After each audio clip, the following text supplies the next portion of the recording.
In a church where shadows linger, candlelight softly burns the air, whispering hymns.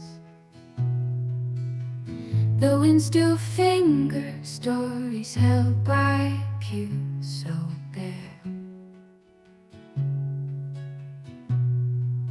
Faces drawn in stained glass glory, silent choirs that